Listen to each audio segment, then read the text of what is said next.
আল্লাহ আমার রব, এই রবি আমার সব। দামে দামে তন মনে তারি অনুভব। তোমার দুনিয়াতে আমি যেদিকে তাকাই, অথই নিয়ামতে ডুবে আছি সবাই। পাক পাখালির গানে শুনি তসবি কলরব, তসবি কলরব। আল্লাহ আমার রব, এই রবি আমার সব। আসসালামু আলাইকুম।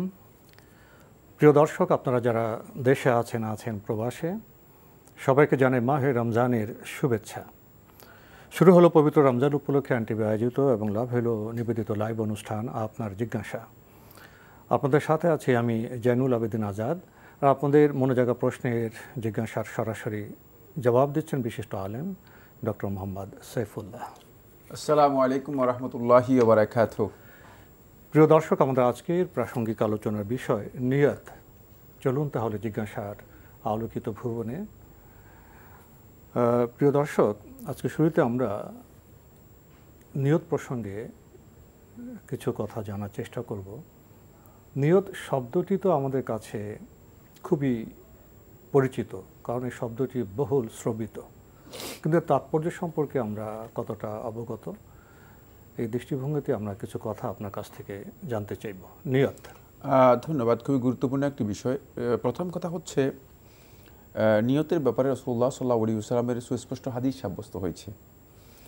আমরা সহিহ বুখারীতে যখন যাব দেখব, সহিহ বুখারীর প্রথম হাদিসটিই নিয়তের উপর লেখা। এবং আহলে হাদিসগণ যারা ছিলেন, এরা যখনই কোনো কিতাব লিখতেন তখনই তারা নিয়তের হাদিস দিয়ে বেশিরভাগ কিতাব শুরু করতেন। তন্মধ্যে ইমাম বাগাবী রাহমাতুল্লাহ আলাইহি তিনি তার মাসাবিহুস সুন্নাহ এই কিতাবটি লিখেছেন, এটাকেও নিয়তের হাদিস দিয়ে শুরু করেছেন। যেমনিভাবে মিশকাতুল মাসাবিহের লেখক তিনি ওই হাদিসটাকে দিয়ে তার কিতাব শুরু করেছেন, হাদিসুন নিয়া যেটাকে বলা হয় তাকে। এই হাদিসটি আল্লাহ রাসূল সাল্লাল্লাহু আলাইহি ওয়াসাল্লাম সাহাবী ওমর খাত্তাব রাদিয়াল্লাহু আনহু বর্ণনা করেছেন। সমস্ত হাদিসের কিতাবের মধ্যে এসেছে, শুধুমাত্র ইমাম মালিক রাহমাতুল্লাহ আলাইহি এর কোনো সনদ উল্লেখ করেননি। মুয়াত্তা ছাড়া আর হাদিসের যত কিতাব আছে সবগুলো কিতাবের মধ্যেই এই হাদিসটি বর্ণিত হয়েছে। ইন্নামাল আমালু বিন্নিয়াত, যে নিয়তের মাধ্যমেই আমল সমূহ আল্লাহ রাব্বুল আলামিনের কাছে গ্রহণযোগ্যতা লাভ করবে। সুতরাং এটি এত গুরুত্বপূর্ণ বিষয় যে কোনো ব্যক্তির ইবাদত কাবুল হবে কি হবে না, গ্রহণযোগ্য হবে কি হবে না, এটি নির্ভর করবে নিয়তের উপর। তার নিয়ত যদি পরিশুদ্ধ হয় তাহলে তার আমলটুকু কবুল হবে, অন্যথায় কবুল হবে না। এ বিষয়ে আমরা ইনশাআল্লাহ আরও কথা শুনবো আপনার কাছ থেকে পরবর্তী পর্যায়ে। প্রিয় দর্শক, আমরা প্রশ্ন নিচ্ছি। আসসালামু আলাইকুম, পরিচয় দিয়ে প্রশ্ন করুন। লাইনে আছেন? জি, আসসালামু আলাইকুম ওয়া রাহমাতুল্লাহ। ওয়া আলাইকুম আসসালাম। জি, আপনারা সবাই ভালো আছেন? আলহামদুলিল্লাহ। জি, আমি প্রশ্ন করতে চাচ্ছিলাম যে আমি জানতে পেরেছি যে আওয়াল ওয়াক্তে যদি সালাত আদায় করা না হয় তাহলে সেটা নাকি আল্লাহ তাআলা কবুল করে না। আমি আরো জানতে পেরেছি যে আওয়াল ওয়াক্ত সালাতের শুরু থেকে 30 মিনিট পর্যন্ত। 2 নম্বর প্রশ্ন হচ্ছে যে বেশিরভাগ মসজিদে দেখা যায় যে জোহর সালাত এবং আসর সালাত ওরা একটু দেরি করে পড়ে, এটা কি আপনার আওয়াল ওয়াক্তে হয়? জি, আসসালামু আলাইকুম। ধন্যবাদ আপনাকে। উনি আওয়াল ওয়াক্ত প্রসঙ্গে জানতে চেয়েছেন, উনি জেনেছেন শুরু থেকে 30 মিনিট পর্যন্ত এটা আওয়াল ওয়াক্ত, ঠিক আছে? ধন্যবাদ এই ব্যাকে। তিনি প্রথমে একটা কথা বলেছেন যে আউয়াল ওয়াক্তে সালাত আদায় না করলে সালাত কবুল হয় না, এই বক্তব্য সঠিক নয়। তারপরে বলেছেন যে আউয়াল ওয়াক্ত শুরু হওয়া থেকে 30 মিনিট থাকে, এই বক্তব্য সঠিক নয়। দুটি যা শুনেছেন কোনো বিভ্রান্ত বক্তব্য থেকে গ্রহণ করেছেন, যার কোনো ধরনের শরঈ ভিত্তি নেই। কারণ আউয়াল ওয়াক্ত বলতে কি কোন জিনিসটিকে বোঝায়? আউয়াল ওয়াক্ত হচ্ছে সালাতের ওয়াক্ত শুরু হওয়া থেকে, মানে যেই তাখির যেটাকে না বুঝায় সেটাকেই বলা হয় থাকে, যেটাকে ডিলিয়ে না বুঝায় সেটাকে আউয়াল ওয়াক্ত বলা হয় থাকে।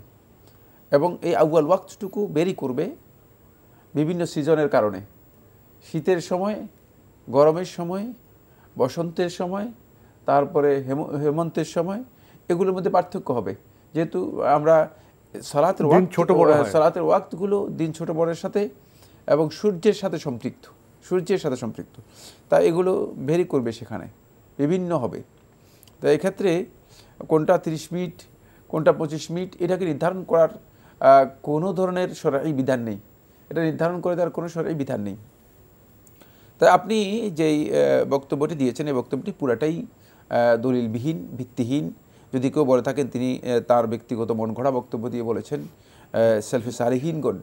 কারণ আমার যেতে হবে, তো আমি আজকে নতুন ফতোয়া দিলে চলবে না, আমার নতুন কথা দিয়ে দিন চলে না। আগে ভিত্তি আছে। হ্যাঁ, 1400 বছর পর্যন্ত যারা যে ভিত্তির উপর কথা বলা হয়েছে, যে ভিত্তির উপর কথাগুলো বলেছেন 1400 বছর পর্যন্ত কি আমি কি আজকে নতুন আলেম, অথবা আপনি কি আজকে নতুন মহাজ্ঞানী হয়েছেন? না, প্রশ্নই আসে না। খুব ভালো করে বিষয়টি বোঝার চেষ্টা করুন।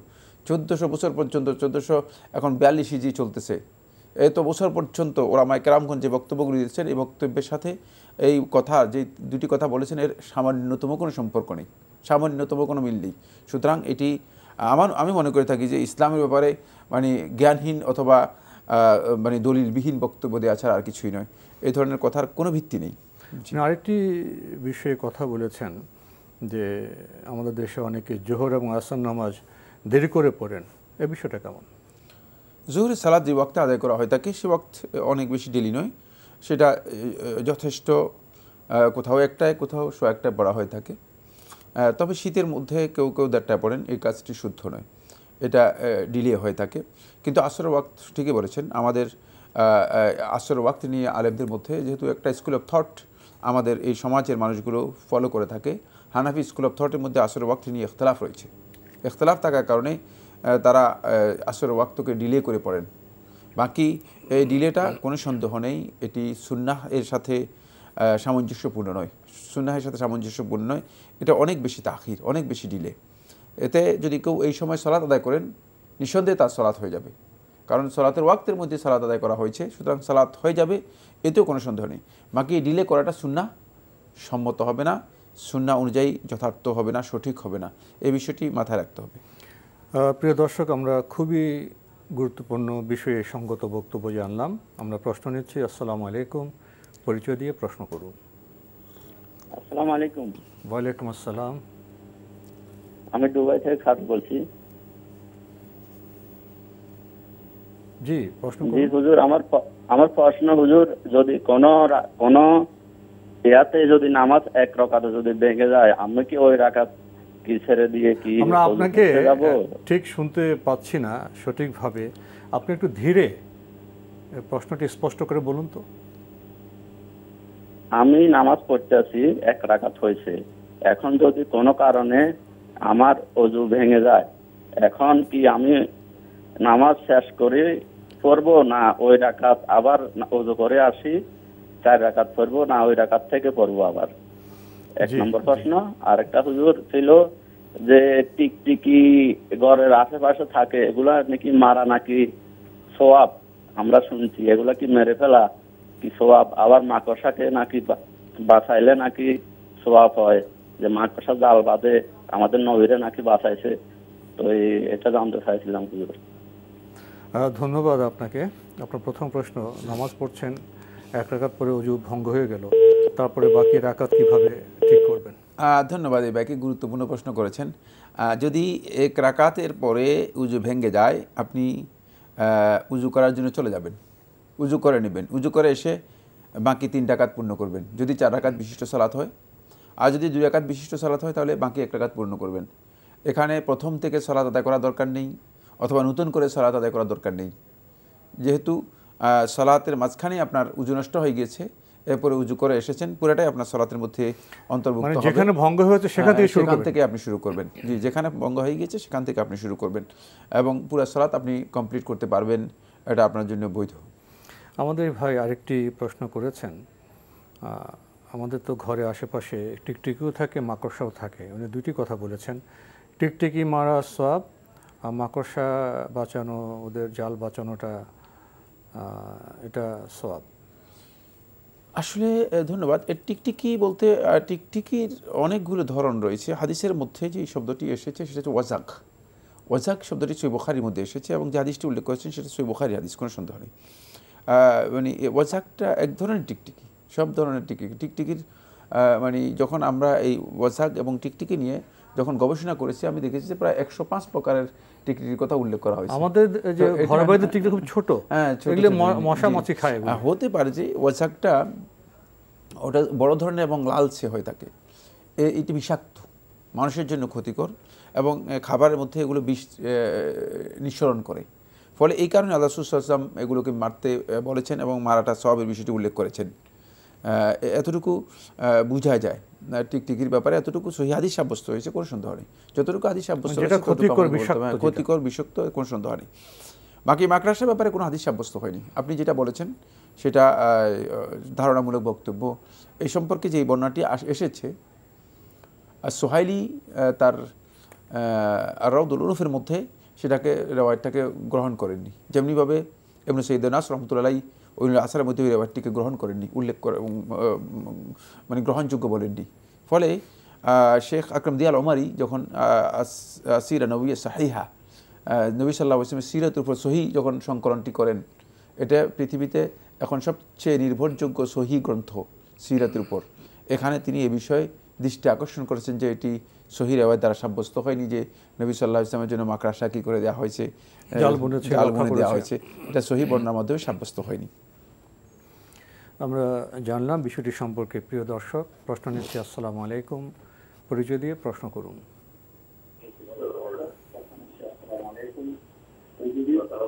লাইনে আছেন? জি জি, হ্যালো, আসসালামু আলাইকুম। ওয়ালাইকুম আসসালাম, আপনার পরিচয় দিয়ে প্রশ্ন করুন। আমরা আপনাকে শুনতে পাচ্ছি, আপনার পরিচয় দিয়ে প্রশ্ন করুন। জি, আমি রেশমি বলছি মুগদা থেকে। জি বলুন বলুন। যে আমার হাজবেন্ড একটু অসুখ হয়েছিল, তখন আমি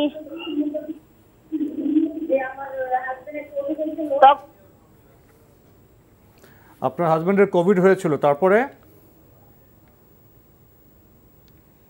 আপনি লাইনে আছেন? তবে একটা খাসি মানছিলাম, এখন আর্থিক সমস্যার কারণে দিতে পারতেছি না। এখন পরে দিলেও কি সমস্যা হবে? কি দিতে পারছেন না?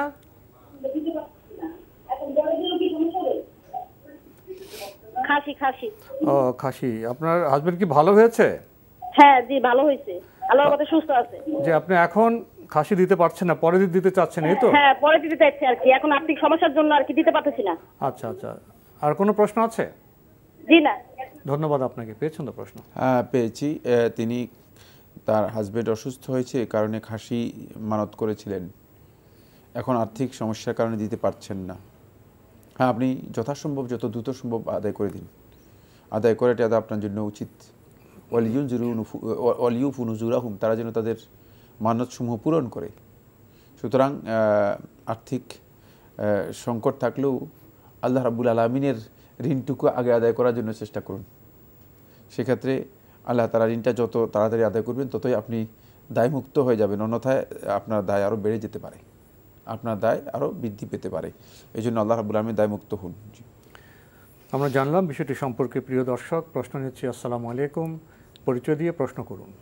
আসসালামু আলাইকুম। লাইনে আছেন? হ্যাঁ, আসসালামু আলাইকুম। ওয়ালাইকুম আসসালাম, পরিচয় দিয়ে প্রশ্ন করুন। আমি নওগাঁ থেকে তালেব বলছি। একটু জোরে বলুন, আমরা আপনাকে খুব কম শুনতে পাচ্ছি।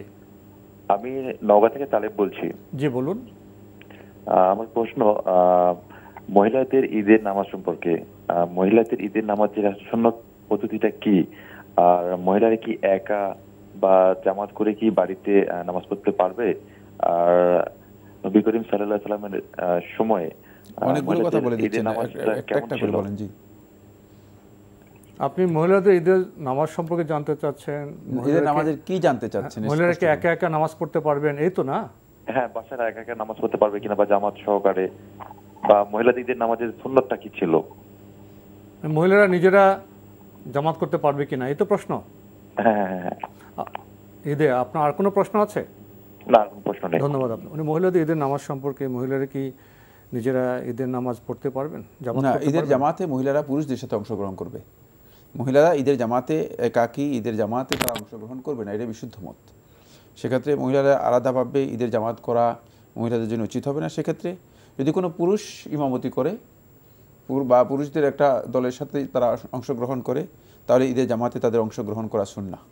জি। তো মহিলা তো যে তারাবি জামাত তো করতে পারবে না নিজেরা? হ্যাঁ, তারাবি নফল সালাতের জামাত করতে পারবে। কিন্তু জুমা পারবে কি? না, জুমাও পারবে। জুমা পারবেন, ঈদও পারবেন, তারাবিতে পারবেন। জি জি। আর 5 ওয়াক্ত নামাজ পারবেন মহিলারা নিজেরা? হ্যাঁ, 5 ওয়াক্ত জামাত করতে পারবেন। জি। আমরা জানলাম বিষয়গুলি সম্পর্কে। প্রিয় দর্শক, প্রশ্ন নিচ্ছে। আসসালামু আলাইকুম, পরিচয় দিয়ে প্রশ্ন করুন। আসসালামু আলাইকুম ওয়ালাইকুম হুজুর, আসসালাম। আমি মিরপুর 13 থেকে বলছি। জি। আমার দুটি প্রশ্ন আছে। জি। নবীজি সিজদায় নাকি অনেক সময় থাকতো আর আল্লাহর কাছে চাইতো সবকিছু, তো সেটা কি শুধু নফল নামাজের ক্ষেত্রেই চাওয়া যাবে নাকি ফরজ নামাজ সুন্নত নামাজেও চাওয়া যাবে? কি আপনার নামাজে কি সিজদায়? জি জি জি। আর দ্বিতীয় প্রশ্ন হচ্ছে, কারোর জন্য কি নফল নামাজ পড়া যাবে? যেমন মৃত বাবার জন্য 2 রাকাত নফল নামাজ পড়ছি, এভাবে কি পড়া যাবে? ধন্যবাদ আপনাকে। উনি সিজদায় চাওয়া প্রসঙ্গে বলছেন, এটা কি শুধু নফল নামাজে না ফরজ নামাজেও চাওয়া যাবে? সিজদার দোয়া শুধুমাত্র নফল নামাজে নয়, আপনি নফল ছাড়াও ফরজ সালাতের মধ্যেও আল্লাহ রাব্বুল আলামিনের কাছে দোয়া করতে পারবেন। সিজদার দোয়া আল্লাহ রাসূল সাল্লাল্লাহু আলাইহি ওয়াসাল্লাম কমন আমাদেরকে অনুমোদন দিয়েছেন, আম্মা সুজুদু ফাজতাহিদু ফিদ দুআ, যে তোমরা সিজদার মধ্যে অধিক পরিমাণে দোয়া করো। সুতরাং সিজদার দোয়া আপনি ইচ্ছা করলে সিজদার মধ্যে যে কোনো সময় দোয়া করতে পারবেন। ফরজ সালাতের মধ্যেও বৈধ, নফল সালাতের মধ্যে বৈধ। আরেকটি প্রশ্ন করেছেন, মৃত বাবার জন্য কি নফল নামাজ পড়া যাবে? না, নফল সালাত যে ইবাদতগুলো ব্যক্তিগত ইবাদত, সেগুলো কোনো ব্যক্তির জন্য করা জায়েজ নেই। আর ইবাদত কারোর জন্য করা শিরক। মানে আমরা আসলে বিষয়গুলো বুঝতে পারিনি, মনে হচ্ছে যেন তার পক্ষ থেকে আমি একটা জিনিস বুঝতে পেরেছি যে আমরা অনেক জিনিস সম্পর্কে আমাদের মূল আইডিয়া এটাই নেই। ইবাদত কোনো ব্যক্তির জন্য হয় না, ইবাদত হয় লিল্লাহ, আল্লাহর জন্য, শুধু আল্লাহর জন্য, শুধু আল্লাহর জন্য। ইবাদত কোনো ব্যক্তির জন্য হয় না। যেটা হয় সেটা হচ্ছে আপনি ইবাদত করে আল্লাহ রাব্বুল আলামিনের কাছে দোয়া করতে পারেন তার জন্য, বাবার জন্য অথবা মৃত ব্যক্তির জন্য, অথবা এমন ইবাদত যে ইবাদতটা তার পক্ষ থেকে আদায় করতে পারেন। খুব ভালো করে খেয়াল করুন, কিছু ইবাদত আছে যেগুলো তার পক্ষ থেকে আপনি করতে পারবেন, কিন্তু ব্যক্তিগত যে ইবাদত, ব্যক্তিগত শারীরিক যে ইবাদত আছে সেগুলোর মধ্যে ফরজ নামাজ অথবা নফল নামাজ কোনোটাই কোনো ব্যক্তির পক্ষ থেকে আদায় করা জায়েজ নেই, আর কোনো ব্যক্তির জন্য আদায় করা তো প্রশ্নই আসে না। আদায় করে দোয়া করবেন, দোয়া করতে পারবেন। আর বললেন যে আপনি কিছু ইবাদত, কিছু কাজ আছে যেগুলো করা যায় পক্ষে, সেগুলো সদকা দান খায়রাত যেগুলো আছে। জি। আল্লাহ আমার রব, এই রবি আমার সব। আল্লাহ আমার রব, এই রবি আমার সব। আমাদের আজকে প্রাসঙ্গিক আলোচনার বিষয় নিয়ত। আমরা অনুষ্ঠানের শুরুতেই নিয়ত প্রসঙ্গে বেশ কিছু কথা শুনেছি। আপনার কাছে জানতে চাইব, ইসলামে নিয়তের বিষয়টিকে এতটা গুরুত্ব কেন দেওয়া হলো? ধন্যবাদ। এর কারণ আছে। কারণ হচ্ছে নিয়তের সাথে আসলে মৌলিকভাবে 4টি জিনিস জড়িত। আর প্রত্যেকটি ইবাদতের নিয়তের মধ্যে 4টি বিষয় রয়েছে। নিয়ত হচ্ছে কোনো কিছুর ইচ্ছা করা, সংকল্প করা। আর এই নিয়তের ব্যাপারে সমস্ত ওলামায়ে কেরামের ঐক্যমতে সাব্যস্ত হয়েছে নিয়ত অন্তরের সাথে জড়িত বিষয়, মুখের সাথে কোনো বিষয় না। নিয়ত পড়া বা উচ্চারণ করার কিছুই না, নিয়ত হচ্ছে অন্তরের বিষয়। সেক্ষেত্রে আমরা অনেক সময় দেখি যে আমাদের সমাজের মানুষ অনেককে দেখা যায় যে আপনি সালাত আদায় করতেছেন না কেন, বলে আমি নিয়ত জানি না। হচ্ছে কি, নিয়তটা এখন আমাদের অনেকটা বুলিতে পরিণত হয়ে গিয়েছে, ভাষায় পরিণত হয়ে গেছে। কিছু টেক্সট মুখস্থ করে তিনি মনে করেন যে এটা হচ্ছে নিয়ত। তিনি জানেন না যে টেক্সটের অর্থ কী, আর তিনি মনে করছেন নিয়ত হয়েছে। না, এটা নিয়তই হবে না। যদি তার অর্থ না জানা না থাকে তাহলে তার নিয়তই হবে না। এই জন্য এই 4টি পয়েন্ট খুব গুরুত্বপূর্ণ। 1 নম্বর পয়েন্ট হচ্ছে, নিয়তের মধ্যে যে কোনো ইবাদত করার আগে ইবতিগা ওয়াজহিল্লাহ, আল্লাহর সন্তুষ্টিকে এখানে অগ্রাধিকার দিতে হবে। এখানে উদ্দেশ্য করতে হবে আল্লাহর সন্তুষ্টি। যদি আল্লাহর সন্তুষ্টির উদ্দেশ্য না হয় তাহলে নিয়ত তার পরিপূর্ণ হবে না। 2 নম্বর হচ্ছে, এখানে তালাবুস সাওয়াব মিনাল্লাহ, আল্লাহর পক্ষ থেকে সওয়াবের আশা করতে হবে। নিয়তের মূল বিষয় হচ্ছে আল্লাহর সন্তুষ্টির সাথে আমি আল্লাহ তাআলা যেই সওয়াবের কথা বলেছেন সেই সওয়াবের আশা করি, সেটা এর মধ্যে যোগ করতে হবে। 3 নম্বর হচ্ছে, এই নিয়তটাকে পরিশুদ্ধ করতে হবে। নিয়তের জন্য আবার নিয়তের প্রয়োজন রয়েছে, কারণ নিয়তটা আমল, তো নিয়তটা হচ্ছে একটা গুরুত্বপূর্ণ আমল। এই জন্য প্রত্যেকটি ফরজ ইবাদতের জন্য পূর্ব শর্ত হচ্ছে নিয়ত থাকতে হবে।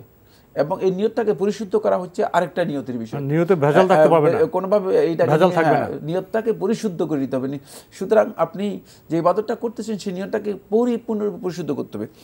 4 নম্বর হচ্ছে এখানে ইখলাস থাকতে হবে। ইখলাস হচ্ছে নিয়তটাকে অবশ্যই মানে গায়রুল্লাহ থেকে পরিপূর্ণরূপে মানে নির্মূল নির্ভেজাল করতে হবে, মানে যাতে করে কোনোভাবেই গায়রুল্লাহর সামান্যতম কোনো অংশের মধ্যে না আসে। যদি এই চারটি আল্লাহ ছাড়া অন্য কেউ আসতে পারবে না, আল্লাহ রাব্বুল আলামিনের উদ্দেশ্য ছাড়া আর কোনো উদ্দেশ্যের মধ্যে যুক্ত থাকতে পারবে না। যদি সামান্য কিছু উদ্দেশ্যের মধ্যে যুক্ত হয়ে যায় তাহলে নিয়তটা মূলত যথার্থ হবে না, সঠিক হবে না, এই চারটি পরিশুদ্ধ হবে না। এবং এই 4টি পয়েন্ট যদি ঠিক হয় তাহলে এটা হচ্ছে নিয়ত।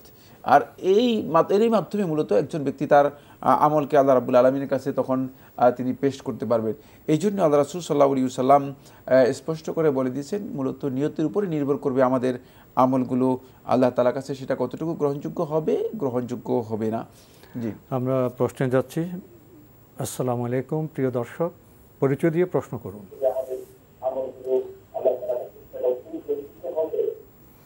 লাইনে আছেন? লাইনে থাকলে পরিচয় দিয়ে প্রশ্ন করুন। আসসালামু আলাইকুম। ওয়ালাইকুম আসসালাম। ভালো আছেন? আলহামদুলিল্লাহ। 3 দিন ধরে ট্রাই করে আসতে পাইছি। আলহামদুলিল্লাহ, আপনাদের অনুষ্ঠান অনেক ভালো। আমাদের অনেক ধরনের ভুল বোঝাবুঝির অবসান হচ্ছে। দোয়া করি আপনারা সুস্থ থাকেন। ধন্যবাদ। দুটো প্রশ্ন আছে হচ্ছে, আপনার প্রশ্নটি স্পষ্ট করে করুন ভাইয়া। একটা হচ্ছে 4 রাকাত নামাজ ধরেন, ওইটা আমি 3 রাকাত পড়ার পরে ভুলে সালাম ফিরায় ফেলছি। তো অনেকে বলে যে যদি এর মাঝে কারোর সাথে কথা না বলি,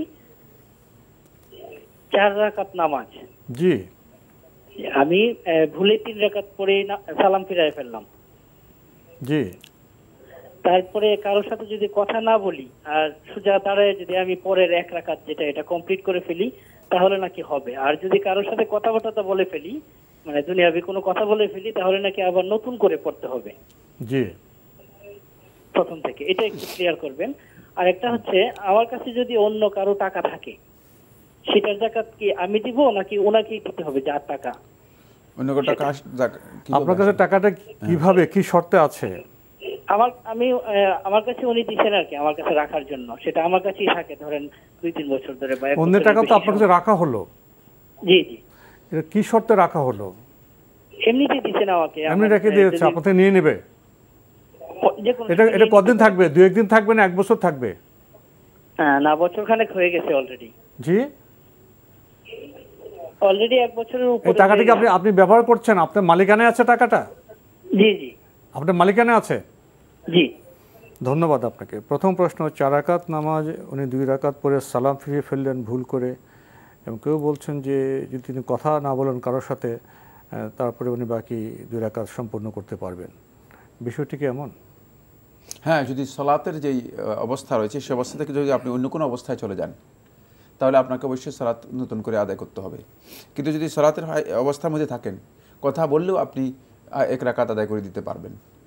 সালাতের অবস্থার মধ্যে থাকলে আপনি যেমন আপনি 3 রাকাতে সালাম ফিরিয়েছেন, এরপরে একজন বলে যে ভাই আপনি তো 3 রাকাত পড়েছেন, তখন আপনি বললেন যে 3 রাকাত পড়েছি, এরপরে আপনি আর 1 রাকাত পূর্ণ করে দিলেন, তাহলে আপনার সালাত হয়ে যাবে। কিন্তু সালাতের অবস্থা থেকে আলাদা, যেমন আপনি বাসায় চলে গেছেন, তারপর আপনাকে সালাতের জায়গা থেকে দরজা পেরিয়ে গেছেন, দূরে চলে গেছেন, অন্য কাজে যখন আপনি চলে যাবেন তাহলে অবশ্যই আপনি সেখানে আবার যদি আপনি কনফার্ম হন যে আপনি 3 রাকাতের পর সালাম ফিরিয়েছেন তাহলে অবশ্যই আপনাকে সেই সালাত পূর্ণ আদায় করে দিতে হবে, আবার আদায় করতে হবে।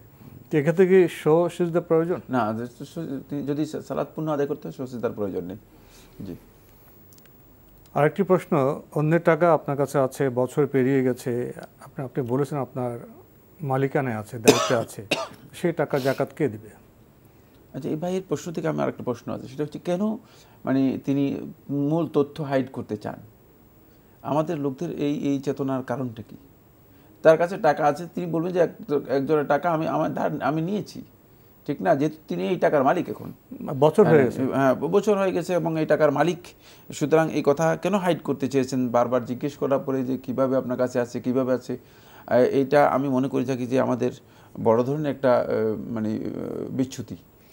আপনি স্পষ্ট করে বললেই হতো যে এই টাকাটা আমার কাছে আছে, আমি ব্যবহার করতেছি, সুতরাং কোনো সন্দেহ নেই এর জাকাত আপনাকে দিতে হবে, যেহেতু আপনি এই টাকার এখন মালিক। আমরা জানলাম বিষয়টি সম্পর্কে। প্রিয় দর্শক, প্রশ্ন নিচ্ছি। আসসালামু আলাইকুম, পরিচয় দিয়ে প্রশ্ন করুন।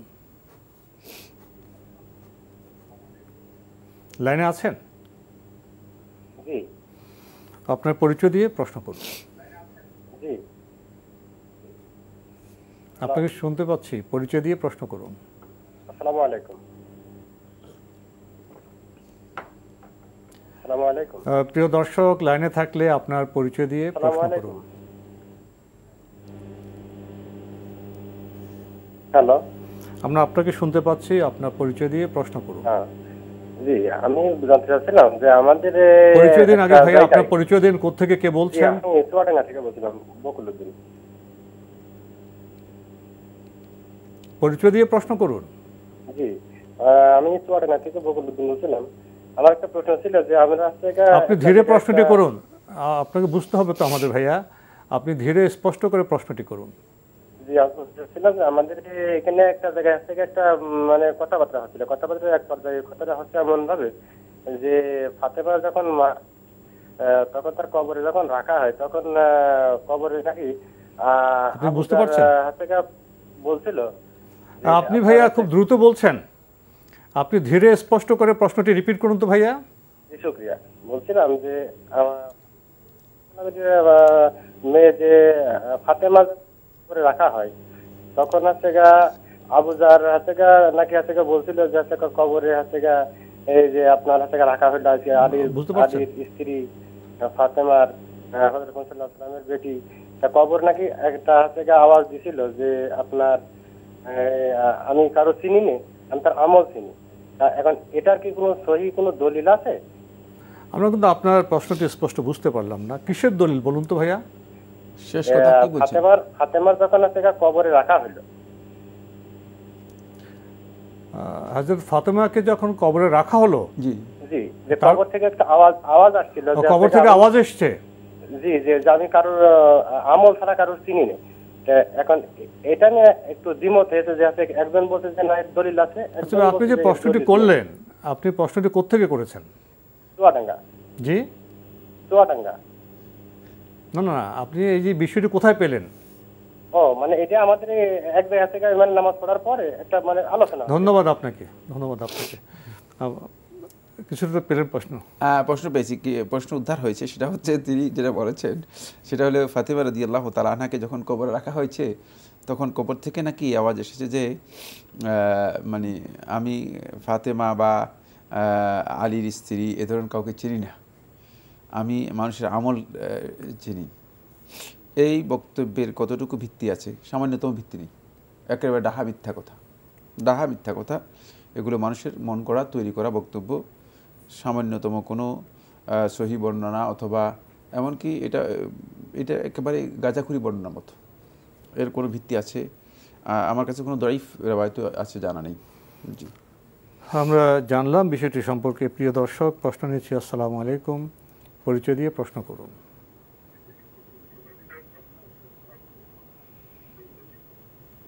লাইনে আছেন? ওয়ালাইকুম আসসালাম। মৃত ব্যক্তিরা রমজান মাসে মরে গেলে কি, হ্যালো, আমরা আপনাকে শুনতে পাচ্ছি, আপনার পরিচয় দিয়ে প্রশ্ন করুন। মৃত ব্যক্তিরা মরে গেলে কি আত্মীয়স্বজনের বাসা দেখা সাক্ষাৎ করা যায়? মৃত ব্যক্তি মারা গেলে কি দেখা সাক্ষাৎ করা যায়? কি কোথায় দেখা সাক্ষাৎ করবেন? আমি মোহাম্মদ আলমগীর, পুরান ঢাকা থেকে বলছি। জি জি, বলুন। মানে মৃত ব্যক্তিরা আমার আত্মীয় স্বজন, আমার ধরেন দাদা দাদিরা মরে গেছে, এরা কি রমজান মাসে কি হয় আসে, বাড়ি ঘরে আসে, রুহুটা দেখা যায়?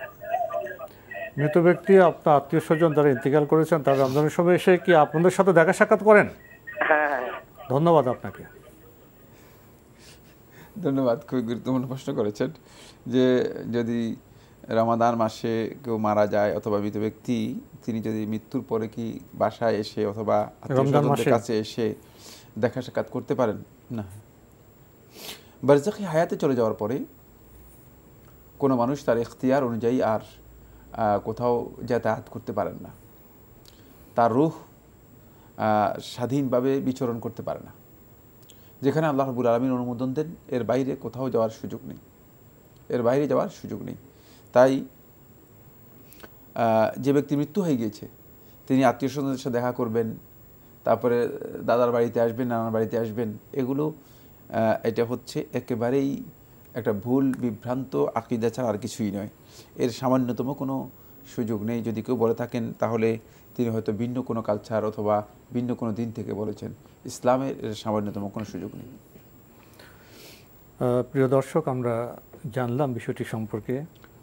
আমরা প্রশ্ন নিচ্ছি। আসসালামু আলাইকুম, পরিচয় দিয়ে প্রশ্ন করুন। আসসালামু আলাইকুম। ওয়ালাইকুম আসসালাম। জি, আমি চট্টগ্রাম থেকে, আমার নাম হচ্ছে ফরিদ। জি ভাইয়া, বলুন। আমার একটি প্রশ্ন হচ্ছে, আমাদের এখানে অনেক আলেমরাই ওয়াজ মাহফিলে বলে থাকেন যে আজানের পূর্বে এখানে দরুদ পড়ে, মানে আসসালাতু ওয়াসসালামু আলাইকা ইয়া রাসূলুল্লাহ। আপনার একটু স্পষ্ট করে বলুন তো ভাইয়া, আওয়াজ খুব কম পাচ্ছে আমরা, একটু স্পষ্ট করে বলুন। আজানের পূর্বে মানে আসসালাতু ওয়াসসালামু আলাইকা এমনটা পড়ে তারপরে আজান শুরু করে।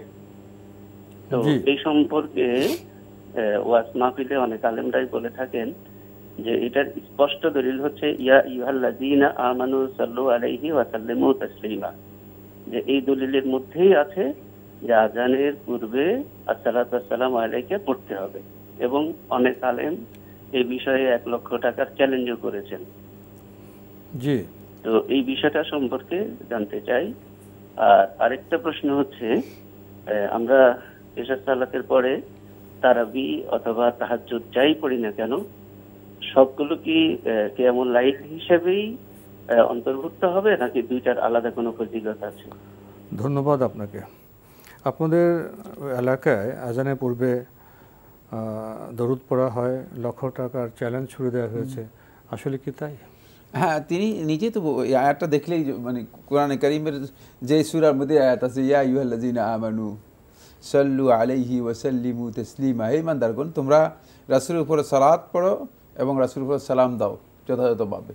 এটা তো রাসূল সাল্লাল্লাহু আলাইহি ওয়াসাল্লামের আজানের সময় দিতে হবে এই কথা বলা হয় নাই, আজানের আগে দিতে হবে এই কথা বলা হয় নাই। আজানের সাথে এর কোনো সম্পর্ক নেই।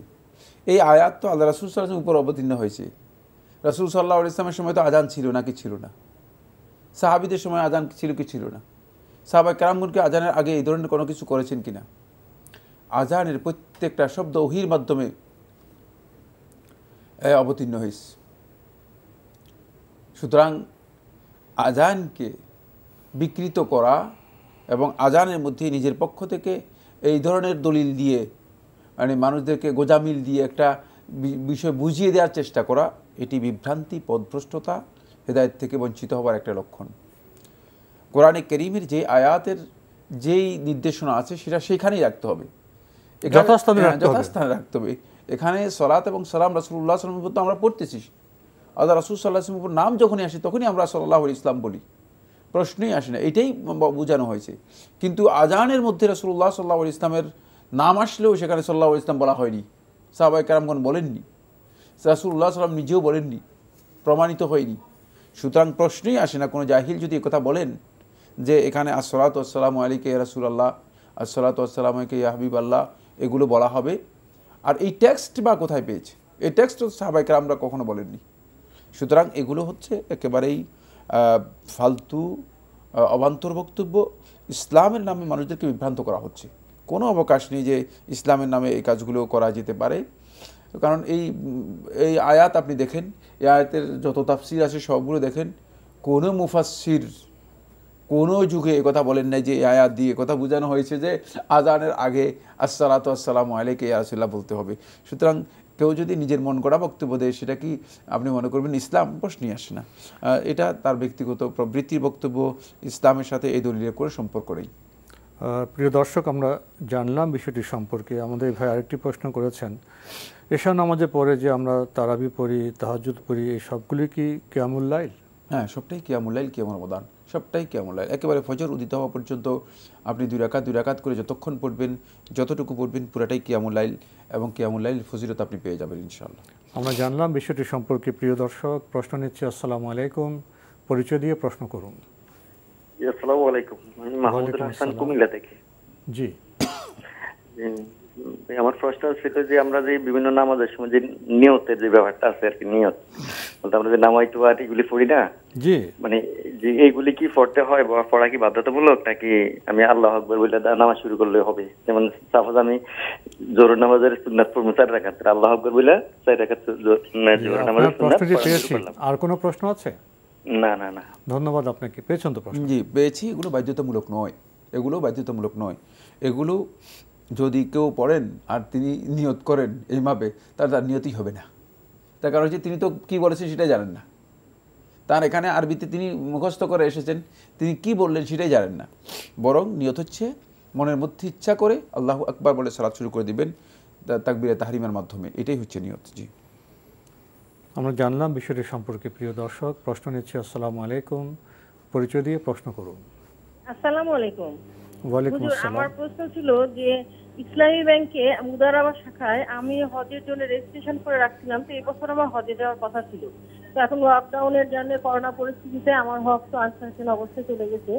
এখন যে টাকাটা আমি ইসলামী ব্যাংকের মুদারাবা শাখায় ফিক্স করে রেখে দিয়েছি, এখন বেশি কবে আমার হজে যাওয়া হবে, তো সেই টাকার এগেনস্টে যে টাকাটা আসছে সেই টাকাটা কি সুদ হিসাবে হবে? আর যদি সুদ হিসাবে আসে তাহলে সেই টাকাটা আমি কাউকে দিতে পারবো নাকি জনকল্যাণে এটা করতে পারবো? এটা আমার 1 নম্বর প্রশ্ন।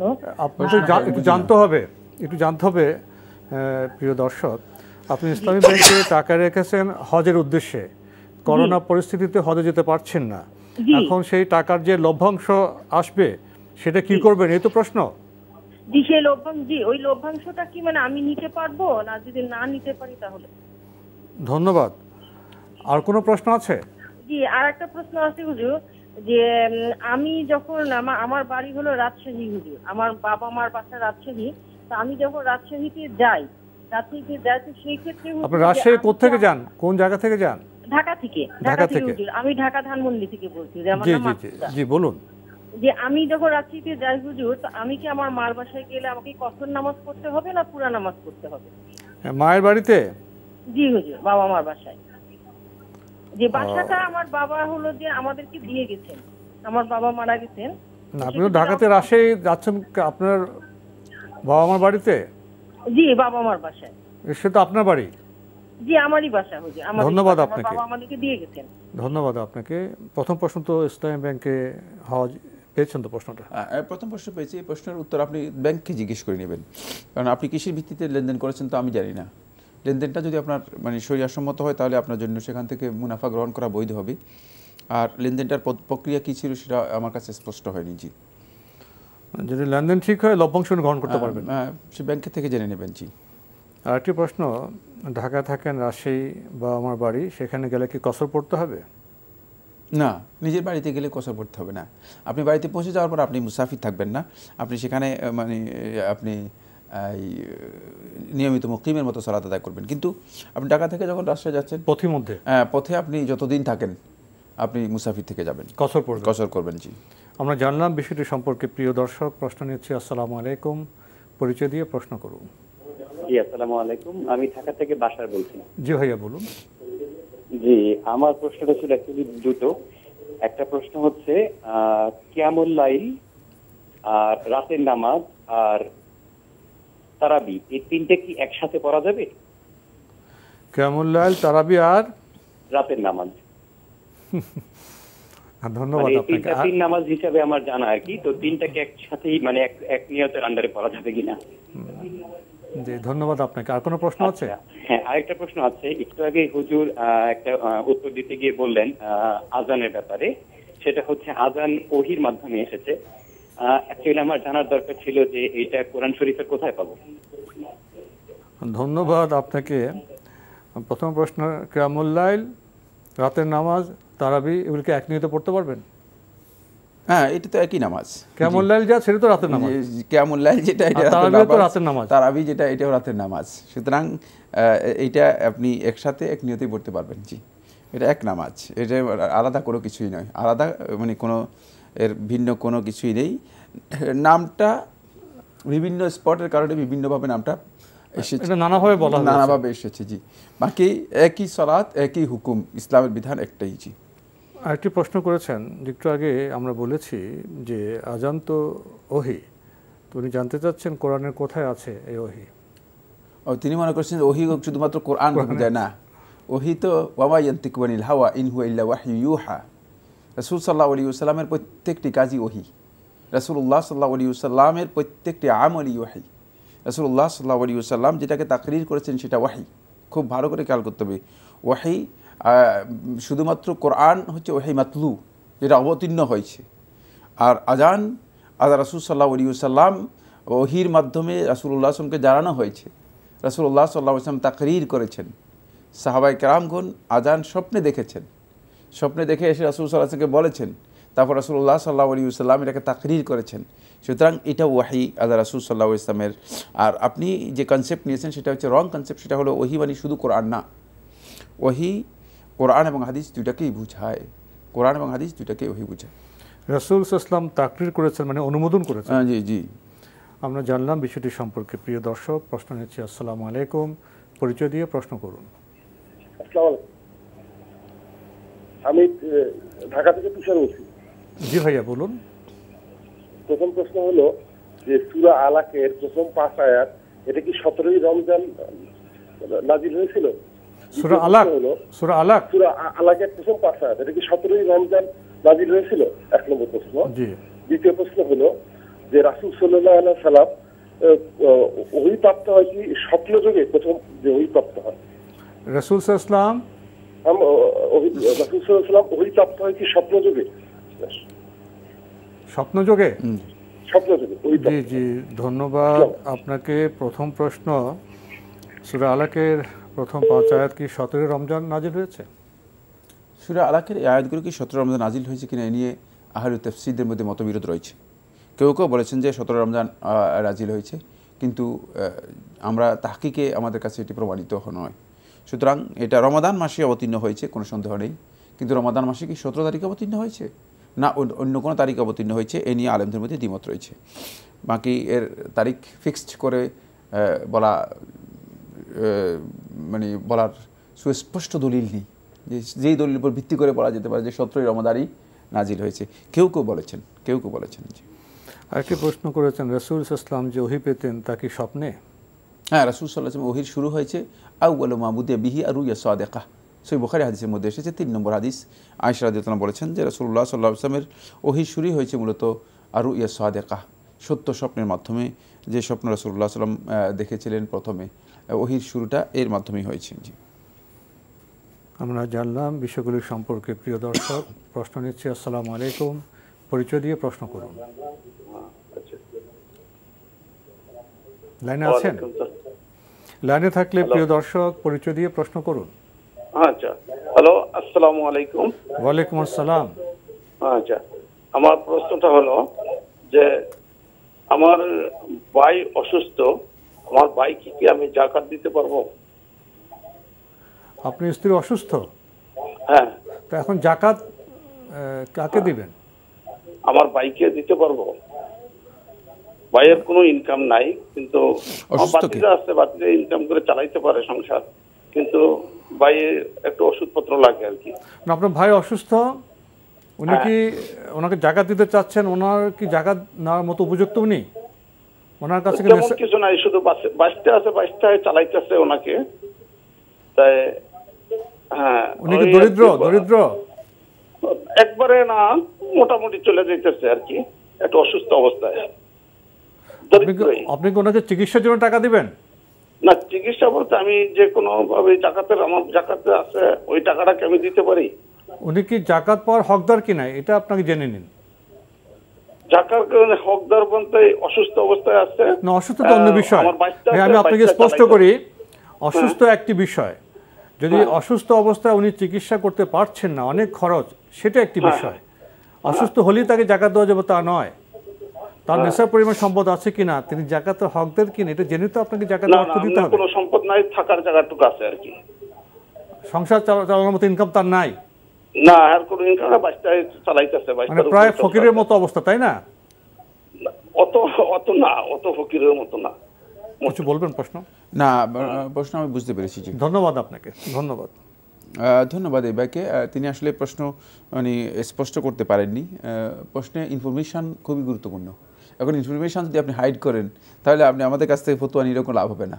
তার কারণ হচ্ছে আমরা কোনো জিনিস হালালও করতে পারি না, হারামও করতে পারি না। আমার বক্তব্যের মাধ্যমে কোনো জিনিস বৈধ হয়ে যাবে অথবা আমার বক্তব্যের মাধ্যমে কোনো জিনিস অবৈধ হয়ে যাবে, কাল্লা, কখনো না, কোনো দিন এটা চিন্তা করবেন না। ইসলামের বিধান শাশ্বত, ইসলামের বিধান ওহির মাধ্যমে প্রমাণিত বিষয়, সুতরাং কোনো ব্যক্তির এখানে কিছুই নেই। তাই আপনি যেহেতু তাই ফকির এবং মিসকিন নয় আপনার ভাই, সেক্ষেত্রে তাকে আপনি জাকাত দিতে পারবেন না। আর 2 নম্বর, কেন আপনি তাকে জাকাত দিতে চাচ্ছেন? এ আপনার ভাই নয়? আমি এখানে মানে আপনি যখন প্রশ্ন করতেছিলেন তখন আমি খুব কষ্ট পাচ্ছিলাম যে চেতনাগত দিক থেকে আমরা কত দূরে সরে গিয়েছি, ইমানের কত নিচে নেমে গিয়েছি। জাকাতের অর্থ কেন আরে ভাগে কেউ নিয়ে আসতেছি, বাড়ি যে আপনার 97.5 ভাগ আছে সেখান থেকে দিতে পারি না কেন? তিনি মানে তিনি এই চিন্তা করতেছেন তাকে জাকাত দেওয়ার জন্য। আপনি যে তাকে মানে পরিপূর্ণরূপে একজন অসুস্থ মানুষ, আপনি বারবারও বলতেছেন অসুস্থ অসুস্থ অসুস্থ আপনার ভাই, আপনি জাকাত না দিয়ে আপনার সম্পদ থেকে আপনি মানে 2.5% থেকে না দিয়ে আপনি 97% থেকে দিয়ে দিতে পারেন পুরোটাই। এই চেতনা আমাদের মধ্যে কেন গ্রো করে নেই? তাহলে বোঝা গেল যে আমাদের মধ্যে ইসলামী ভ্রাতৃত্ব নেই, ইমানে যে দাবি রয়েছে সে দাবি নেই, সে দাবি আমরা পূরণ করি নেই। এই জন্য আমরা এই ধরনের প্রশ্ন করে থাকি। আমি আপনার মাধ্যমে আসলে আপনাকে বলা উদ্দেশ্য নেই, আপনার মাধ্যমে যারা এই ধরনের চিন্তা করেন তাদের সকলকে আমি অনুরোধ করতে চাই, ইসলাম 2.5% যেটা আল্লাহ তাআলা নিয়েছেন, এটা আল্লাহ তাআলা তাদের জন্য নিয়েছেন যাদেরকে আল্লাহ তাআলা পছন্দ করেছেন, তাদের দরকার। বাকি আপনার কাকে কাকে দেওয়া দরকার সেটা আপনি জানেন, সেই হকটুকু আপনি আদায় করে দেবেন, অন্যথায় এর জন্য আপনি দায়ী থেকে যাবেন। হাক্কাল আলাল মুত্তাকিন, মুত্তাকিদের উপর এটা হক থেকে যাবে, সেটা তাকওয়ার দাবি পূরণ হবে না, ঈমানের দাবি পূরণ হবে না। সুতরাং সেক্ষেত্রে আপনি আপনার ভাইকে জাকাত দেওয়ার চিন্তা না করে আপনার নিজের সম্পদ থেকেই দেওয়ার জন্য চিন্তা করুন, সেটা আপনার জন্য সবচেয়ে উত্তম। এবং এই সম্পদ রেখে আপনাকেও চলে যেতে হবে, আপনার ভাইকেও যেতে হবে, আমাকেও যেতে হবে, সবাইকে যেতে হবে, সেটা নিজেদের চেতনায় নিয়ে আসুন, তাহলে আমরা সংশোধন হতে পারবো। আমরা জানলাম বিষয়টি সম্পর্কে। প্রিয় দর্শক, প্রশ্ন নিচ্ছি। আসসালামু আলাইকুম, পরিচয় দিয়ে প্রশ্ন করুন। আসসালামু আলাইকুম ওয়া রাহমাতুল্লাহ। আমি আসাদুজ্জামান তুহিন বলছিলাম, পলাশবাড়ি বাইপাইল সাভার থেকে। জি ভাইয়া বলুন। আমার জিজ্ঞাসা হচ্ছে যে হজযাত্রী যখন মক্কায় চলে যায়, যেমন দেখা গেল একজন হজযাত্রী শেষের ফ্লাইটে মক্কায় গেছে, মক্কায় যাওয়ার পরেই সে ওমরা করে মিনার মাঠে চলে গেছে, এরকম হজযাত্রীর ক্ষেত্রে দেশে কি কোরবানি করা ওয়াজিব কিনা? অর্থাৎ দেশে যে তার একটা কোরবানি করার কথা ছিল, ওই কোরবানি করাটা কি ওয়াজিব কিনা? কোন ধরনের হজে নিয়ত করে গেছেন? এটা কি হজে গেছেন? কোন হজ? আমি হজে গেছি, ওই জিহজ মাসে হজে গেছি। কোন ধরনের হজ? তামাত্তু নাকি হজ? তামাত্তু হজ। তামাত্তু প্রশ্ন পেয়েছেন? এই প্রশ্ন পেয়েছি। জি জি, ধন্যবাদ। তামাত্তু হজ করার জন্য যদি নিয়ত করে যান তাহলে এক্ষেত্রে তাকে অবশ্যই তামাত্তু এর হাদি যেটা রয়েছে সেটা করতে হবে। এটা তামাত্তু এর জন্য একটা ওয়াজিব হাদি, সুতরাং এটাকে বাদ দেওয়ার কোনো সুযোগ নেই। তাহলে তামাত্তু এর নিয়ত করে গেলে তিনি তামাত্তু এর হাদি অবশ্যই আদায় করতে হবে এবং জবে করতে হবে, যেটাকে ওনারা কোরবানি বলছেন। কোরবানি বলছেন, এটা কোরবানি না, আসলে হাদি। হজে তো হাদি হবে। জি, হাদি হবে। আমরা তো দেশে দিয়ে কোরবানি। জি জি। আল্লাহ আমার রব, এই রবি আমার সব। আল্লাহ আমার রব, এই রবি আমার সব। আমরা প্রশ্ন নিচ্ছি। আসসালামু আলাইকুম, পরিচয় দিয়ে প্রশ্ন করুন। নামাজ নিয়ে। লাইনে আছেন? হ্যালো, লাইনে থাকলে আপনার পরিচয় দিয়ে প্রশ্ন করুন। জি, আমার নাম হচ্ছে উদয়, আমি ঢাকা থেকে বলছিলাম। আমার প্রশ্ন হচ্ছে, হাদিসে কি কোথাও লেখা আছে যে সূরা কাহাফের 10টি আয়াত মুখস্থ করলে দাজ্জাল ওই মানুষকে ফিতনাতে, ওই দাজ্জালের ফিতনা হতে ওই মানুষ বাঁচে যাবে? এটা হচ্ছে একটা প্রশ্ন। আর একটা প্রশ্ন হচ্ছে, আমার মানে বোনের বিয়েতে কিছু গহনা পেয়েছে, ওইসব গহনার উপর কি জাকাত দিতে হবে? আমার বোন কিছু গহনা পেয়েছে, ওগুলো কি জাকাত দিতে হবে নাকি? বিয়েতে কিছু গহনা। ধন্যবাদ আপনাকে, আপনি খুব জীবন ঘনিষ্ঠ প্রশ্ন করেছেন। আপনি জেনেছেন সূরা কাহাফ 10 আয়াত মুখস্থ করলে দাজ্জালের ফিতনা থেকে বাঁচা যাবে। হ্যাঁ, এই মর্মে সহিহ হাদিস রয়েছে। জি, এই মর্মে সহিহ হাদিস রয়েছে। সূরা কাহাফের প্রথম 10 আয়াত অথবা 10টি আয়াত যদি কেউ মুখস্থ করেন তাহলে তিনি দাজ্জালের ফিতনা থেকে নিরাপত্তা পাবেন, সহিহ হাদিস দ্বারা সাব্যস্ত হয়েছে। আরও জানতে চেয়েছেন, বোনের বিয়েতে কিছু গহনা পেয়েছেন, সে গহনার কি জাকাত দিতে হবে? গহনা যদি ব্যবহারের জন্য হয়, মানে এই গহনা তিনি যদি ব্যবহারের জন্য রাখেন তাহলে এর জন্য জাকাত দিতে হবে না, এটাই বিশুদ্ধ বক্তব্য। আলেমদের মধ্যে দ্বিমত আছে। বাকি যদি গহনা তিনি রেখে দেন, এগুলো মানে সঞ্চয় করে সংরক্ষণ করে বিক্রি করবেন, ব্যবসা বাণিজ্য করবেন, অথবা দাম বাড়লে এগুলো মানে বিক্রি করবেন ইত্যাদি, তাহলে এতে জাকাত দিতে হবে, তাকে এতে জাকাত দিতে হবে। আমরা জানলাম বিষয়টি সম্পর্কে। প্রিয় দর্শক, প্রশ্ন নিচ্ছে। আসসালামু আলাইকুম, পরিচয় দিয়ে প্রশ্ন করুন। আসসালামু আলাইকুম, আমি ফেনী থেকে বলছি, মোহাম্মদ শাহজাহান। আর লাইনে থাকলে পরিচয় দিয়ে প্রশ্ন করুন। আমি ফেনী থেকে বলছি, মোহাম্মদ শাহজাহান। জি বলুন। আমার প্রশ্ন হইল, কোরআন হাদিসে আছে সমাজে অন্যায় দেখলে হাত দিয়ে বন্ধ করা, মুখ দিয়ে বন্ধ করা অথবা অন্তর দিয়ে ঘৃণা করা, এটা দুর্বল না? প্রশ্ন পেয়েছেন? কোরআন হাদিসে আছে বলছেন। এখন প্রশ্ন হইল, যদি অন্তর দিয়ে ঘৃণা করা যদি দুর্বল ইমান হয়, যারা অন্যায়টাকে সমাজে প্রাতিষ্ঠানিকভাবে রূপ দেয়, তাদের ইমানের কি অবস্থা হবে? এক। 2 নম্বরে আপনি প্রথম প্রশ্নটি আমরা হয়তো যান্ত্রিক কারণে স্পষ্টভাবে শুনতে পাইনি। প্রথম প্রশ্নটি একটু রিপিট করবেন? জি ভাইয়া, সমাজে অন্যায় দেখলে হাত দিয়ে বন্ধ করা, মুখ দিয়ে বন্ধ করা অথবা অন্তর দিয়ে ঘৃণা করা। অন্তর দিয়ে ঘৃণা করা, জি। অন্তর দিয়ে ঘৃণা করা, জি। এই অন্তর দিয়ে ঘৃণা করাটা দুর্বল ইমানদারের কাজ। এখন প্রশ্ন হলো, অন্তর দিয়ে ঘৃণা করা যদি দুর্বল ইমানদারের কাজ হয়, তাহলে যারা সমাজে অন্যায়টাকে প্রতিষ্ঠা করে তাদের ইমানের কি অবস্থা হবে? এক। দ্বিতীয় নম্বর হলো, সুদের যে ভয়াবহ গুনাহ, এরকম সুদের উপরে লেনদেন থাকা অবস্থায় তাদের অন্য আমলের কি অবস্থা হবে? সুদ ভয়াবহ গুনাহ, তারপরে আপনি শেষ করেছেন কি প্রশ্ন রেখে ভাইয়া?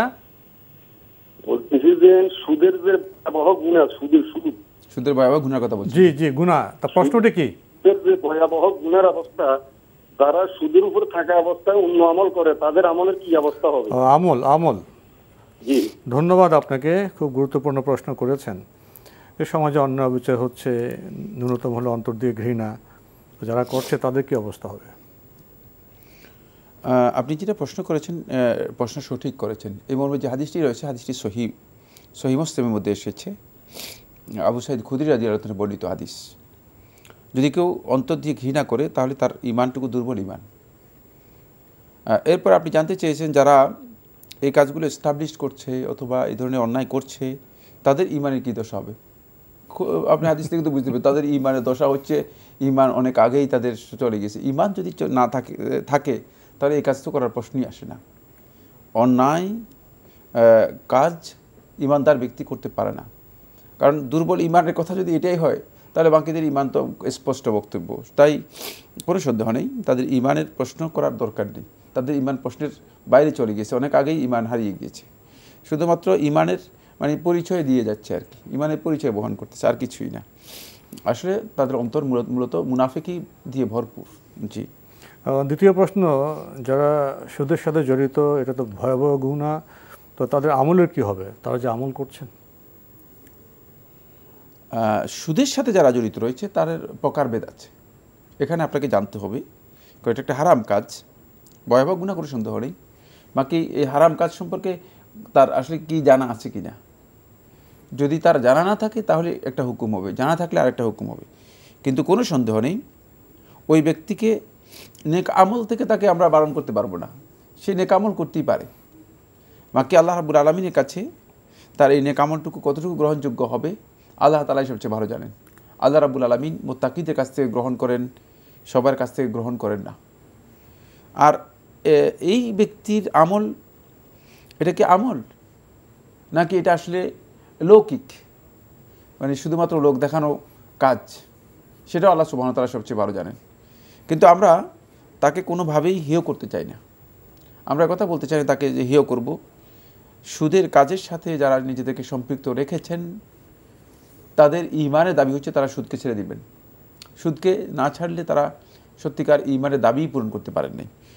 সুতরাং তাদের অন্যান্য আমল আল্লাহ রাব্বুল আলামিনের কাছে গ্রহণযোগ্য হওয়ার বিষয়টি কোনো সন্দেহ নেই, এটি প্রশ্নবিদ্ধ থেকে যাবে। বাকি এখানে কতগুলো প্রকার আছে। কিছু কিছু প্রকারের ক্ষেত্রে যদি সে জাহেল হয়, সুদের এই হুরমত সম্পর্কে, হারাম সম্পর্কে তার জ্ঞানই নাই, যেমন আপনি জানছেন হয়তো যে সুদের এই ভয়াবহ অবস্থা, বহু লোক আছে যে সুদের এই ভয়াবহতা সম্পর্কে জানে না। দ্বিতীয় হচ্ছে এমন হয় তার এই কাজটা যে সুদ, অনেকে আছে যে মনে করতেন যে এটা মনে হয় বৈধ, এটা এক প্রকারের ব্যবসা। এগুলো জানতে হবে যদি তার এই কাজটা সম্পর্কে জ্ঞান না থাকে। 3 নম্বর হচ্ছে এমন প্রকারের মানুষ মানে যারা আসলে সুদী যে লেনদেনগুলো আছে, মানে যে কাজ কারবারগুলো আছে, এই লেনদেনগুলো সম্পর্কে যাদের স্বচ্ছ কোনো আইডিয়াই নেই, তারা মনে করছেন যে মানে এটা এক প্রকারের, যেহেতু সুদ আমরা জানি যে আমাদের সমাজের মধ্যে সুদ একটা এস্টাবলিশড মানে বিষয়, সুতরাং তারা মনে করতেছে এটা মানে একটা সিস্টেম। তো এই বিষয়গুলো যখন যদি তাদের মধ্যে কোনো কারণে সংশয় সন্দেহ থেকে যাবে, তখন ততক্ষণ পর্যন্ত তাদের এই সংশয় সন্দেহ দূর করা এটা ওয়াজিব হবে। অন্যথায় তাদের উপর হুকুম লাগিয়ে দিয়ে তাদেরকে ইসলাম থেকে বের করে দিবেন, কাফির বানিয়ে ফেলবেন, এই ধরনের বিষয় মোটেও জায়েজ নেই। এই জন্য তাদের এই বিষয়ে কোনো সংশয় আছে কি না সেটাও স্পষ্ট করতে হবে। আর যারা আসলেই আমাদের সমাজের মধ্যে আমরা দেখি যে অনেককে আমরা দেখি যে 5 ওয়াক্ত সালাত আদায় করে থাকেন, সিয়াম পালন করে থাকেন, 12 নফল ইবাদত করে থাকেন, কিন্তু সুদী কারবার করে যাচ্ছেন। ধরো আপনি তাকে কি কথা বলবেন যে আপনি যেহেতু সুদী কারবার করতেছেন আপনি নামাজ, রোজা, হজ, যাকাত এগুলো করবেন না, আপনি খারাপ কাজ করবেন, আপনি খারাপ ভালো কাজ করবেন না? আমি এটা আপনি বলতে পারবো না, এটা ইসলাম বলেনি, এই গাইডেন্স ইসলাম আমাদেরকে দেয়নি। ইসলাম আমরা এই কথা বলবো যে আপনি ভালো কাজ করতেছেন, আল্লাহর ভালো বান্দা হিসেবে আপনি সুদটাকে পরিহার করুন, আমরা এটা বলবো। আমরা তার আমল নিয়ে মানে তার আমলের পিছিয়ে লেগে যাব না। এই ভাইয়ের প্রশ্ন হচ্ছে তার আমলের পিছনে লেগে যাওয়া। এই জন্য প্রশ্নটার ভুল কোথায়, মানে আমি একটু ইন্ডিকেট করার জন্য কথাটা বলেছি, প্রশ্নটা ভয়ঙ্কর। সেটা হচ্ছে যে আপনি এই লোকটার বিরোধিতা করতে গিয়ে আপনি তার ভালো কাজের বিরোধিতা করতেছেন, আমল নিয়ে প্রশ্ন তুলতেছেন। আপনি তার খারাপ কাজটাকেই মানে ইন্ডিকেট করবেন, বলবেন যে তাকে সুদ থেকে বাঁচানোর জন্য মানে আমাদের কি পরিকল্পনা, সেটা সুদ থেকে বাঁচানোর জন্য তাকে আপনি নসিহত করতে পারেন। সুতরাং তাকে নেকামল থেকে দূরে সরানোর জন্য কোনো নসিহত করার প্রয়োজন নেই। নেকামল তো করতে পারে, নেকামল করলে আল্লাহ তাআলার কাছে কবুল হয়ে যাবে, এই কথা বলার কোনো সুযোগ নেই। প্রিয় দর্শক, আমরা জানলাম যারা নেক আমল করছেন, ভালো কাজ করছেন, তাদের সাথে কোনো মন্দ কাজ যুক্ত হলে বলবো মন্দ কাজটুকু ছেড়ে দিন, আমরা নেক আমলের বিরুদ্ধে যাব না। প্রিয় দর্শক, প্রশ্ন নিচ্ছি। আসসালামু আলাইকুম, পরিচয় দিয়ে প্রশ্ন করুন। লাইনে আছেন? জি জি, লাইনে আছি। ভাইয়া, পরিচয় দিয়ে প্রশ্ন করুন। লাইনে থাকলে পরিচয় দিয়ে প্রশ্ন করুন। আসসালামু আলাইকুম। ওয়ালাইকুম আসসালাম। জি, আজিম মোল্লা বলছিলাম বরগুনা থেকে। জি ভাইয়া, বলুন। যে আমার প্রথম প্রশ্ন হলো, জি প্রশ্ন করুন। আমার প্রথম প্রশ্ন হলো সেহরি খাওয়ার পরে, জি সেহরি খাওয়ার পরে আপনার আজান না হওয়া পর্যন্ত কি নামাজ পড়া যাবে, না সেহরি খেয়ে নামাজ পড়া যাবে, ফজরের নামাজ? আজানের আগে নামাজ? ধন্যবাদ আপনাকে। আর কোনো প্রশ্ন আছে? আর একটা প্রশ্ন আছে, আমার বাবা মারা গেছে আজকে 10 বছর হয়েছে। জি জি। কিন্তু আমি সংসারের বড় সন্তান। জি। তারপর আমার মা, আমার বাবা অনেক টাকা পয়সা রেখে গেছে, আমার মা এবং চাচা আমার সম্পত্তি সব বকদখল করে, তারা আমার কিছু দেয় না। আমার ছেলে আল্লাহ দিলে একজন হাফেজ হয়েছে, কিন্তু আমি খুব কষ্টে দিনে চিপাত করি। জি, প্রশ্ন কি? এখন আমি আমার মার সাথে কিভাবে সম্পত্তি আদায় করতে পারি, এবং তাতে কি কোনো গুনাহ হবে নাকি জোর জুলুম করলে? ধন্যবাদ আপনাকে। আপনার প্রথম প্রশ্ন, সেহরি খেয়ে আজানের আগে ফরজ নামাজ পড়তে পারবেন কিনা? না, আজানের আগে তো ফজরের ওয়াক্ত হয়নি। ফজরের ওয়াক্ত হয়নি, যেহেতু আপনি আজানের আগে ফজর পড়তে পারবেন না। আজান হওয়ার পরেই আপনি ফজর পড়তে হবে, এই জন্য অপেক্ষা করতে হবে। ফজরের ওয়াক্ত হলে আপনি পড়তে পারবেন। আর আমাদের দেশে তো বিশেষ করে রমাদান মাসে তো একেবারেই আজান, এটাকে কি বলা হয় থাকে, ফজর ওয়াক্ত হওয়ার সাথে সাথেই আজান দেওয়া হয়, জি, মোটেও ডিলে করা হয় না। সুতরাং আপনি কোনোভাবেই এর আগে মানে ওয়াক্তের আগে নামাজ পড়তে পারবেন না, ওয়াক্তের আগে সালাত আদায় করতে পারবেন না। জি। আরেকটি প্রশ্ন করেছেন, ওনার বাবা মারা গিয়েছেন 10 বছর, ওনাদের অনেক সম্পত্তি আছে, সেই সম্পত্তি ওনার মা এবং চাচা দখল করছে, ওনাকে কিছু দিচ্ছে না, উনি খুব কষ্টে আছেন, তো উনি সম্পত্তি আদায়ে কী করতে পারেন? সম্পত্তি আদায়ের জন্য আপনি জোর জুলুম করতে পারবেন না। সম্পত্তি আদায়ের জন্য আইনানুগ ব্যবস্থা নিতে পারবেন, এবং মায়ের সাথে দুর্ব্যবহার করতে পারবেন না। মায়ের সাথে মায়ের যে সম্মান আছে, মায়ের যে হক আছে, সেগুলো আদায় করেই ব্যবহার করবেন, আচরণ করবেন। বাকি এর জন্য আপনি আইনানুগ যে ব্যবস্থা নেওয়া দরকার, সে ব্যবস্থা আপনার জন্য গ্রহণ করা জায়েজ, বৈধ। যেহেতু সমাজে দেশে আইন আছে, সেই আইনের আপনি আশ্রয় গ্রহণ করুন, এটা আপনার জন্য জায়েজ, জোর জুলুম জায়েজ নেই। উনি তো আত্মীয় স্বজনের মাধ্যমে সমঝোতার চেষ্টাও করতে পারেন, আত্মীয় স্বজনের মাধ্যমে সমঝোতার চেষ্টা তো করতে পারেন। সমঝোতা তো প্রথম আসবে, সমঝোতা প্রথমেই আসবে, সমঝোতা যদি হতো তাহলে তো তিনি কথা বলতেন না। সমঝোতার চেষ্টা করুন, নইলে আইনের আশ্রয় নিন। কিন্তু আপনি যে বললেন জোর জবরদস্তি, সেটা তো সঙ্গত হবে না। প্রিয় দর্শক, আমরা প্রশ্ন নিচ্ছি। আসসালামু আলাইকুম, পরিচয় দিয়ে প্রশ্ন করুন। লাইনে আছেন? জি জি, ওয়ালাইকুম আসসালাম। প্রিয় দর্শক, পরিচয় দিয়ে প্রশ্ন করুন। জি, লাইনে আছি। আমার প্রশ্ন হইল, হ্যালো, আসসালামু আলাইকুম। আমরা তো আপনাকে শুনতে পাচ্ছি না। আপনার পরিচয় দিয়ে স্পষ্ট করে প্রশ্নটি করবেন। জি, আমি আলী হোসেন বলতেছিলাম। যে প্রশ্ন করুন। আপনি লাইনে আছেন? জি, লাইনে আছি। আপনার এনজিও আর ব্যাংক তো একই জিনিস। জি, এনজিও আর ব্যাংক একই জিনিস। কেন্দ্রীয় এনজিও আর ব্যাংক। ও, এনজিও। হ্যাঁ, এনজিও আর ব্যাংক। হ্যাঁ, আপনি বলছেন এগুলো একই জিনিস? একই জিনিস কিনা? হ্যাঁ। জি, আর কোনো প্রশ্ন আছে? আর কোনো প্রশ্ন আছে? ধন্যবাদ আপনাকে। আপনি প্রশ্ন করেছেন এনজিও এবং ব্যাংক কি একই জিনিস?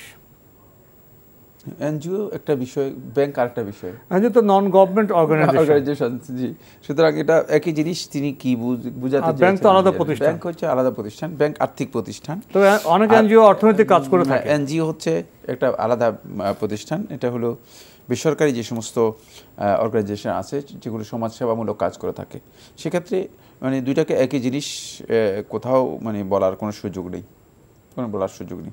বাকি কোনো কোনো প্রজেক্টের মধ্যে যদি একই ধরনের সেটা আপনি নির্দিষ্ট করতে পারতেন। আপনি প্রশ্নের মধ্যে সেই বিষয়টি স্পষ্ট করেননি। জি, আমরা জানলাম বিষয়টি সম্পর্কে। প্রিয় দর্শক, প্রশ্ন নিচ্ছি। আসসালামু আলাইকুম, পরিচয় দিয়ে প্রশ্ন করুন। আসসালামু আলাইকুম। ওয়ালাইকুম আসসালাম। আমি রফিক, পাবনা থেকে বলছি। জি ভাইয়া, বলুন।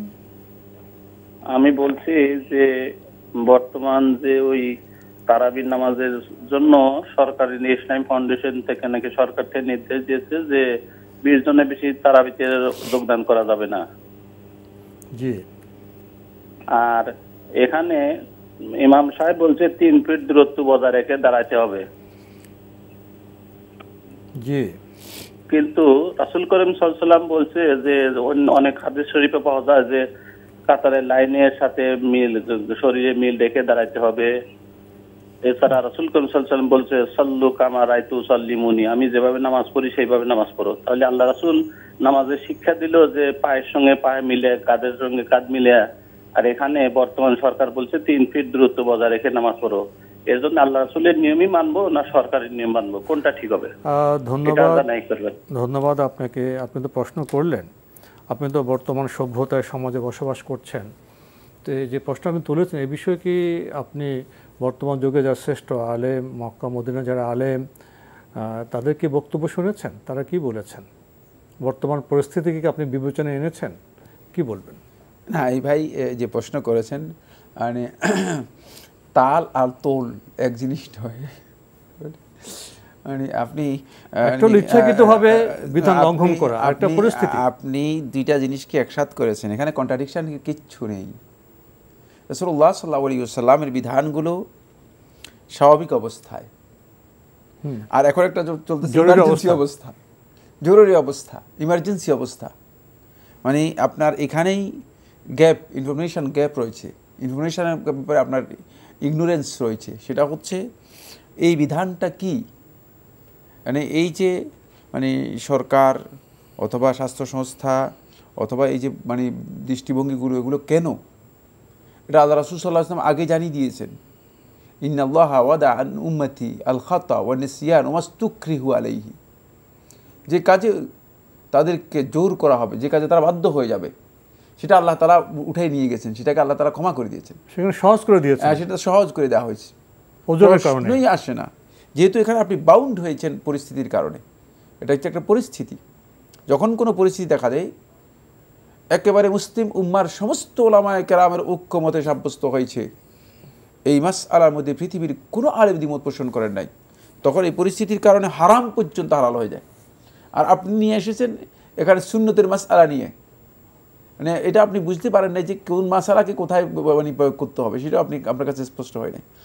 এই কোনো সন্দেহ নেই, যদি সুন্নাহ অনুযায়ী কেউ সালাত আদায় করে থাকেন তার সালাত সুন্নাহসম্মত হবে। বাকি যখনই কোনো হাজাত দেখা দিবে, জরুরত নয়, জরুরত হচ্ছে ইমার্জেন্সি, হাজাত হচ্ছে এটা কোনো প্রয়োজন, নিডস, মানে ব্যক্তির কোনো কারণে মানে নিজস্ব কোনো প্রয়োজনে যদি মানে কাজটা করতে হয় এমন দেখা দিবে, তখন সুন্নাহ এর বিধান তিনি পালন না করলেও ইসলাম তাকে ছাড় দিবে। ইসলামের বিধান সহজ, ইসলামের বিধানের মধ্যে আপনার মতো এত কঠিন বাড়াবাড়ি করার লোক নেই। ইসলাম আদিন ইউসুর, ইসলাম হচ্ছে সহজ। এই জন্য মানে আপনি যে কথাটি বলেছেন এই কথাটি শুধু আমি ব্যক্তিগতভাবে বললে তো হবে না, আমার বক্তব্য কিছুই না। এই বিষয়টি আসেন এই যুগের সমস্ত স্কলার যারা আছে, মুসলিম পণ্ডিতরা যারা আছে, সৌদি আরবের ওলামায়ে কেরামগণ বলেন, এই যুগের যত শ্রেষ্ঠ শ্রেষ্ঠ ফকি যারা আছে, আমরা যদি কয়েকজনের নাম বলি, শেখ সালেহ আল ফৌজান হাফিজাহুল্লাহ তাআলা সৌদি আরবের শ্রেষ্ঠ ফকি মুজতাহিদের মধ্যে একজন, তিনি এটাকে জায়েজ বলেছেন। সৌদি আরবের গ্রান্ড মুফতি তিনি এটাকে জায়েজ বলেছেন। কুয়েতের গ্রান্ড মুফতি তিনি এটাকে জায়েজ বলেছেন। তারপরে মিশরের যে গ্রান্ড মুফতি রয়েছেন আহমদ তাইয়িব, তিনি এটাকে জায়েজ বলেছেন। তারপরে মানে এই যুগের শ্রেষ্ঠ ফকিদের মধ্যে অন্যতম একজন শেখ মোহাম্মদ হাসান আদ-দাউদু, তিনি এটাকে জায়েজ বলেছেন। আলেমগণ এটাকে সবাই জায়েজ বলেছেন। এখন আপনি এসে মানে অন্য একটা হাদিস দিয়ে এখানে যদি আপনি মনে করেন যে নিজের উপর বার্ডেন করার জন্য চেষ্টা করেন, ইসলাম আসলে কোনো ব্যক্তিকে মানে জোর করে কোনো কিছু চাপিয়ে দেওয়ার বিধান ইসলামের মধ্যে নেই। ইসলাম সহজ করার জন্য চেষ্টা করুন, কঠিন করার জন্য চেষ্টা করবেন না। ওমা জাআলা আলাইকুম ফিদ্দীন মিন হারাজ, দিনের মধ্যে আল্লাহ তাআলা তোমাদের জন্য কোনো কাঠিন্য আরোপ করেন নেই, যেখানে আল্লাহ তাআলা আরোপ করেন নেই, যেটা আল্লাহ তাআলার পক্ষে সম্ভব ছিল, আল্লাহর জন্য বৈধ ছিল। আল্লাহ রাব্বুল আলামিন যে কাজটি করেন নাই, সে কাজটি আপনি কেন উম্মতের উপর, মানুষের উপর জোর করে চাপিয়ে দিচ্ছেন? সুতরাং আমার মনে হচ্ছে যে আপনার এখানে ইনফরমেশনের মধ্যে গ্যাপ আছে। আল্লাহ তাআলা তৌফিক দান করুন। আর মানুষ তো দুর্বল, এজন্যই ইসলামে কাঠিন্য নাই। প্রিয় দর্শক, আমরা জানলাম বিষয়টি সম্পর্কে। প্রশ্ন নিচ্ছি। আসসালামু আলাইকুম, পরিচয় দিয়ে প্রশ্ন করুন।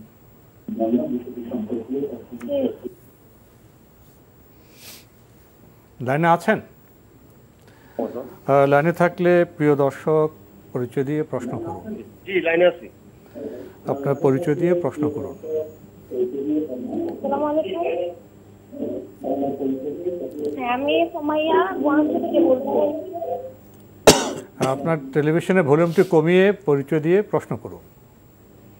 জি, প্রশ্ন হচ্ছে, যখন পবিত্র আল কোরআন তেলাওয়াত করা হয় তখন কি যে নামাজে বসি আত্তাহিয়াত বলি ওইভাবে পড়বো? আপনি খুব দ্রুত বলছেন, আপনি একটু ধীরে স্পষ্ট করে প্রশ্নটি করবেন।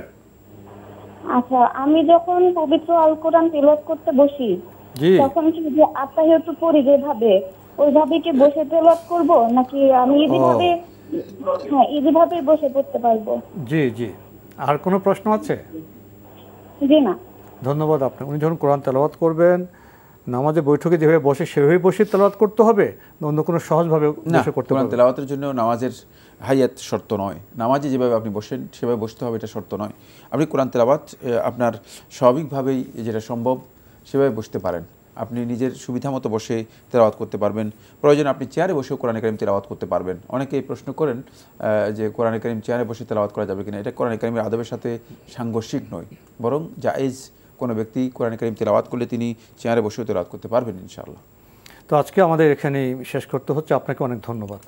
আপনাকে অবশ্যই ধন্যবাদ।